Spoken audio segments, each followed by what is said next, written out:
श्रीमन्नारायणीयम्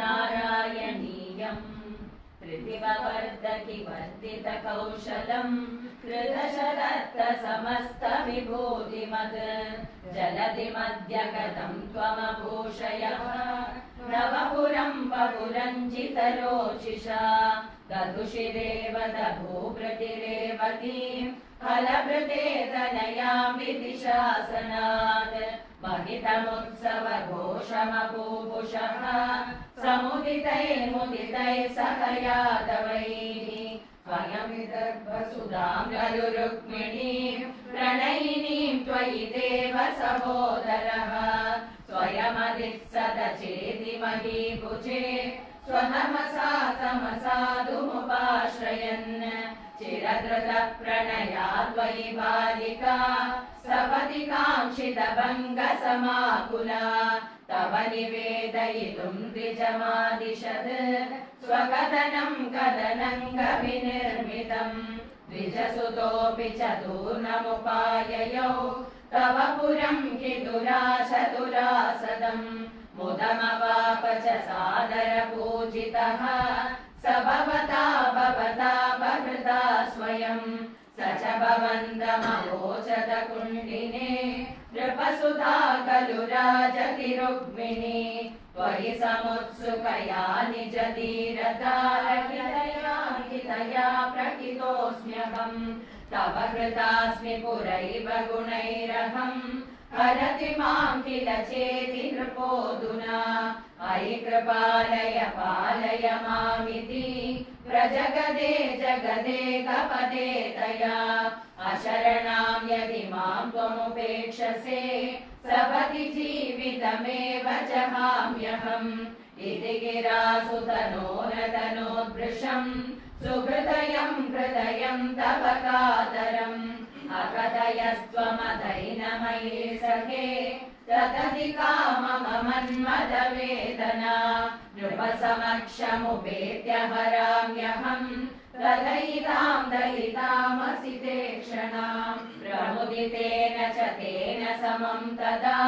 रथगतो लघुकुण्डिनमेहिवान् कुरु मरुत्पुरनायक मे भवान्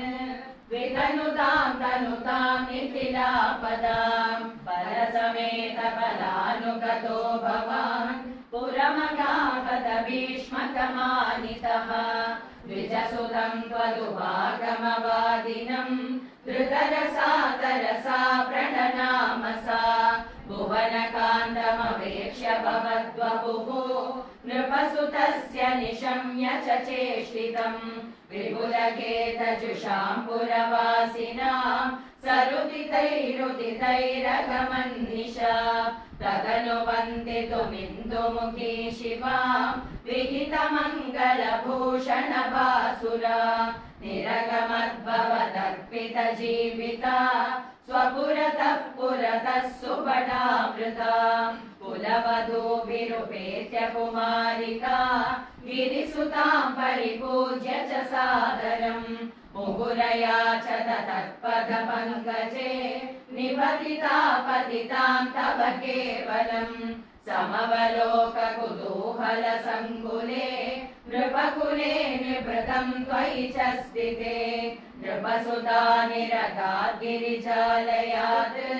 सुरुचिरम् रुचिरञ्जितदिङ्मुखा भुवनमोहनरूपरुचा तदा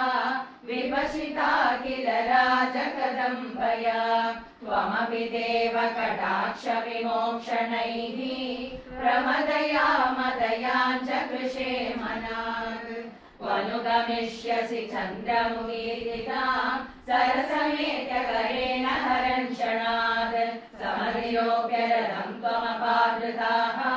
भुवि ततो विततो निनतो द्विषाम् त्वनुगतः पशुपालयिति कृता कृतरणाय तुभिश्च निता नृपाः न तु भवानुत चाल्यत तैरहो विशुनकैशुनकैरिव केसरी तदनु रुक्मिणमागतमाघवे वधमुपेक्ष्य निबध्य विरूपयन् हृदमदम् परिमुच्य बलोक्तिभिः पुरमया रमया सह त्वया नवसमागमलज्जितमानसाम् प्रणय कौतुकजृम्भितमन्मताम् अरमयः खलु नादयता सुखम् रहसिताम् हसिताम् शूलसन्मुखीम् विविधनर्मभिरेवमहर्निशम् प्रमदमाकलयन् पुनरेकदा ऋजुमते किल वक्रगिरा भवान् वरतनोरतनोदकिलोलता दहति कैरतलालन कौशलैः प्रणयिनीमधिकम् सुखयन्निमाम् अयि मुकुन्द भवच्चरितानि नः प्रगदताम् गततान्तिमपाकुरु नारायण अखिल गुरो भगवन् नमस्ते।